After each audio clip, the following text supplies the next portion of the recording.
அனைவருக்கும் வணக்கம். நான் தமிழரசி பாலமுருகன். இந்த பதிவில் நம்ம பார்க்கக்கூடிய ஒரு சின்ன வரி உங்களுடைய வாழ்க்கையை மிக அற்புதமாக மாற்றக்கூடிய ஒரு வரி. இதில் இந்த ஒரே ஸ்க்ரீன் மட்டும்தான் நீங்கள் பார்க்க போறீங்க. தயவுசெய்து இந்த பதிவை நீங்கள் கொஞ்சம் ஃப்ரீயாக இருக்கும்போது உங்கள் கண்களை மூடி இந்த பதிவை நீங்கள் கேளுங்க. உங்களுடைய நல்வாழ்வுக்காக ஒரு 8லிருந்து 9 நிமிடங்கள் நீங்கள் செலவு செய்வது தவறே கிடையாது. ஏன்னு கேட்டிங்கன்னா, இந்த ஒரு பதிவை நீங்கள் மிஸ் பண்ணிட்டீங்கன்னா உங்களுடைய வாழ்க்கை இப்போ நீங்கள் இருக்கிறத விட மிக மிக அற்புதமான, செல்வ செழிப்பான, மகிழ்ச்சிகரமான அனைத்து வளங்களையும் பெற்ற ஒரு வாழ்க்கையாக மாறப்போவதற்கான ஒரு வாய்ப்பை நீங்கள் இழக்கக்கூடும். அதனால் நீங்கள் மட்டும் இதை பார்த்து பயனடையாமல் நீங்கள் கேட்டு முடிச்சதுக்கப்புறம் உங்களுக்கு தெரிந்த அத்தனை நண்பர்களுக்கும் உறவினர்களுக்கும் இந்த பதிவை நீங்கள் ஷேர் பண்ணுங்க. இப்போது நம்ம நிறைய வழிபாடுகள் நம்ம சேனலில் பார்த்துட்ருக்குறோம். மேனிஃபெஸ்டேஷன் அப்படிங்கிற ஒரு விஷயம் நம்ம சேனல் ஆரம்பித்த முதல் நாள்லேருந்தே பல வகையான மேனிஃபெஸ்டேஷன், சுய பிரகடனத்தை நான் உங்களோட ஷேர் பண்ணிக்கிட்டு வரேன். அதில் எந்த ஒரு மேனிஃபெஸ்டேஷன் நம்ம எடுத்துக்கிட்டாலும் சரி, அது திரும்ப திரும்ப அந்த ஒரு வரியை எழுதுவது, திரும்ப திரும்ப அந்த ஒரு வரியை உச்சரிப்பது அப்படிங்கிற அந்த ரெப்பிட்டேஷனுக்கு அதிக முக்கியத்துவம் கொடுக்கப்படுது. எந்த ஒரு விஷயத்துக்காக நீங்கள் ஆழமாக சிந்திக்கிறீர்களோ, ஒரு நாளில் 3/4 நேரம் அந்த ஒரு விஷயத்தை பற்றியே நீங்கள் கனவு கண்டு இருக்கிறீர்களோ, அல்லது அதை பற்றியே யோசித்து கொண்டிருக்கிறீர்களோ, அல்லது அதை பற்றியே பேசி கொண்டிருக்கிறீர்களோ, அந்த ஒரு விஷயம் உங்களுக்கு தெரியாமலே உங்களிடம் சேரும். அதுதான் இயற்கையோட விதி. நம்ம இந்த மேனிஃபெஸ்டேஷன் பண்ணும்போது ஒரு நாளில் 24 மணி நேரம் இருக்குது. அந்த 24 மணி நேரத்தில் பல விதமான எண்ணங்கள், அதுக்கு அளவே கணக்கே கிடையாது. மாற்றி மாற்றி எண்ணங்கள் வந்துக்கிட்டே இருக்கலாம். டக்குன்னு காலையில் சந்தோஷமாக இருப்போம், அடுத்த ஒரு அரை மணி நேரத்தில் அவ்வளோ ஒரு கோபத்தில் இருப்போம், அடுத்த ஒரு அரை மணி நேரத்தில் அவ்வளோ ஒரு வெறுப்பு. இன்னும் சொல்லப்போனால் இன்னும் ஒரு மணி நேரத்தில் சில பேர் நம்மலாம் ஏன் தான் வாழறோம், நம்மலாம் இருக்கவே கூடாது, போய் எங்கேயாவது சூசைட் பண்ணிக்கலாம்னு தோணுது அப்படின்னு கூட சில பேர் யோசிப்பாங்க. திடீர்னு பார்த்தா ஈவினிங் பார்த்தா ஷாப்பிங் போயிட்டு அவ்வளோ ட்ரெஸ் வாங்கிட்டு வருவாங்க. ஸோ ஒரு நாளில் பலதரப்பட்ட எண்ணங்கள் ஒரு மனிதனுடைய மனதில் தோன்றுகிறது. அந்த எண்ணங்களை நம்ம ஒருமுகப்படுத்தி நமக்கு என்ன வேணுமோ அதை பற்றியே எப்பொழுதும் யோசிச்சோன்னா நிச்சயமாக இந்த பிரபஞ்சம் அதை நம்மிடம் கொண்டு சேர்க்கும். ஆனால் நம்ம அப்படி யாரும் பண்ணுறதில்ல.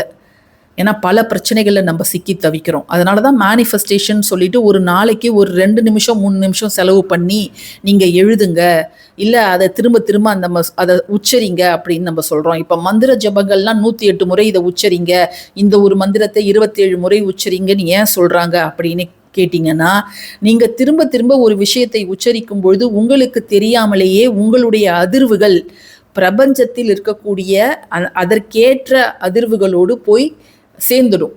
ஸோ அதை உங்களிடம் அது ஈர்த்து கொண்டு தரும். ஆனால் நம்மள 3/4 பேர் செய்யக்கூடிய தவறு என்ன அப்படின்னு பார்த்தோம்னா, காலையில் எழுந்திரிச்சதும் இன்னைக்கு அந்த வேலை இருக்குது, இந்த வேலை இருக்குது, புலம்புவது. நிறைய பேர் புலம்புறோம். வாழ்க்கையை ஒரு ஆசீர்வாதமாக பார்ப்பது கிடையாது, வாழ்க்கையை ஒரு சாபமாக பார்க்கிறோம். ஏன்னா அவ்வளவு பிரச்சனைகள் நிறைய பேருக்கு இந்த காலகட்டத்தில் இருக்குது. இந்த கடன் இவ்வளோ அடைக்கணும், இதற்கு இவ்வளோ பணம் தேவைப்படுது, உடம்பு வேற சரியில்லை, வீட்டில் மனைவிக்கு இத்தனை பிரச்சனைகள் இருக்குது, குழந்தைகள் சரியாக படிக்க மாட்டேங்கிறாங்க அப்படின்னு நமக்கு இருக்கக்கூடிய பிரச்சனைகளையே பூத கண்ணாடி வச்சு பெருசாக பார்த்துக்கிட்டே இருந்து அந்த புலம்புவது, ஒரு இயலாமை, ஒரு ஆற்றாமை, இதை மாதிரி எண்ணங்களை நம்ம யோசிச்சுக்கிட்டே இருந்தோம்னா திரும்ப திரும்ப அதே எண்ணங்களை தான் நீங்கள் பிரபஞ்சத்திலேருந்து உங்ககிட்ட ஈர்த்துக்கிட்டே இருக்கிறீங்க.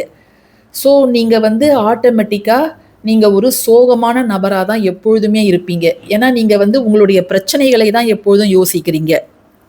மாறாக நீங்கள் உங்கள் எண்ணங்களை நல்ல விதமாக யோசிக்கும் பொழுது உங்களுடைய தனிப்பட்ட வாழ்க்கையில் எவ்வளோ பிரச்சனைகள் வேணாலும் இருக்கலாம், அதெல்லாம் தூக்கி நீங்கள் குப்பையில் போட்டுடுங்க.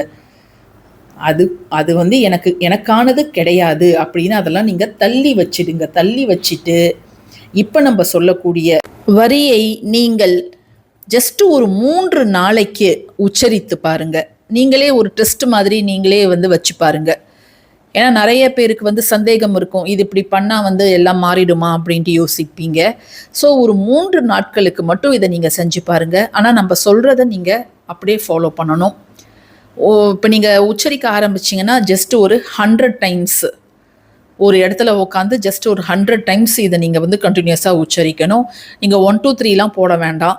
ஜஸ்ட்டு ஒரு 45 மினிட்ஸ் நீங்கள் இதை உச்சரிங்க அப்படிங்கிற சென்ஸு என்ன அப்படின்னா, நீங்கள் மெக்கானிக்கலாக அதை உச்சரிக்கக்கூடாது. ஆத்மார்த்தமாக அதை உணர்வுபூர்வமாக நீங்கள் உச்சரிக்கணும்.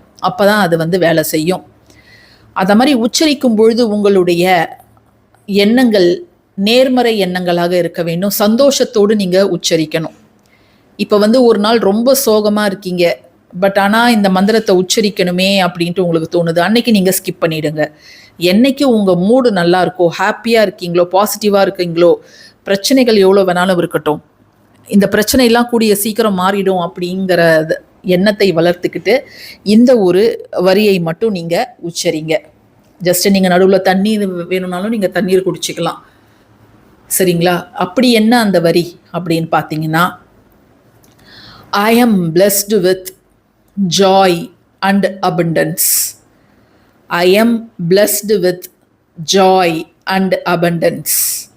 I am blessed with joy and abundance. I am blessed with joy and abundance. I am blessed with joy and abundance.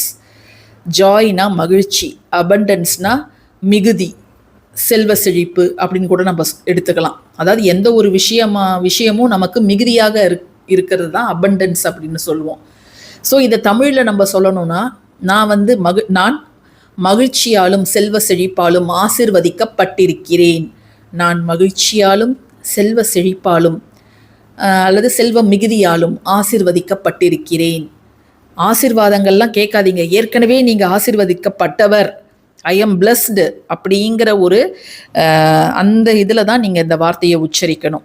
So அதை நீங்கள் ஒரு இடத்துல அமர்ந்து, இல்லை நீங்கள் வாக்கிங் போகிறதுனா கூட போயிட்டு ஹாப்பியான ஒரு மனநிலையில் I am blessed with Joy and abundance, I am blessed with Joy and abundance அப்படின்னு நீங்கள் சொல்லி பாருங்கள். நிச்சயமாக 2-3 நாட்களிலேயே உங்களுடைய பிரச்சனைகளுக்கான தீர்வு வருவதை நீங்களே உணர்வீங்க. அந்த பிரச்சனைகளை எதிர்கொள்ளக்கூடிய மனோதிடம் உங்களுக்கு வேற மாதிரி இருக்கும். அதை மாதிரி உங்களுடைய எண்ணங்கள் வேற மாதிரி மாறி இருக்கும். ஸோ உங்களுக்கே நல்ல வித்தியாசம் தெரியும். ஸோ நீங்கள் நல்ல வித்தியாசம் உங்களுக்கு தெரிஞ்சிச்சு, இது நல்லா எனக்கு ஒர்க் அவுட் ஆகுது அப்படின்னா தினமுமே இதை நீங்கள் உச்சரிக்கலாம். ஸோ இந்த ஒரு வரி நிச்சயமாக உங்களுடைய வாழ்க்கையில் மாபெரும் அதிசயங்களை ஏற்படுத்தும். இதை நீங்கள் முயற்சி பண்ணி பாருங்க. யாரெல்லாம் ஆரம்பிக்க போறீங்களோ நீங்கள் கமெண்ட் செக்ஷனில் என் கூட ஷேர் பண்ணுங்க. I am going to start, நான் ஆரம்பிக்க போகிறேன் அப்படிங்கிறத என் கூட நீங்கள் ஷேர் பண்ணுங்க. உங்கள் அனைவருக்கும் என்னுடைய வாழ்த்துக்கள். நிச்சயமாக உங்களுடைய வாழ்க்கை மேன்மை அடையும். பதிவு பிடிச்சிருந்ததுன்னா கட்டாயமாக லைக் பண்ணுங்க, எல்லாருக்கும் ஷேர் பண்ணுங்க, நம்ம சேனலுக்கு சப்ஸ்கிரைப் பண்ணுங்க. தேங்க்யூ ஃபார் வாட்சிங் திஸ் வீடியோ. நன்றி.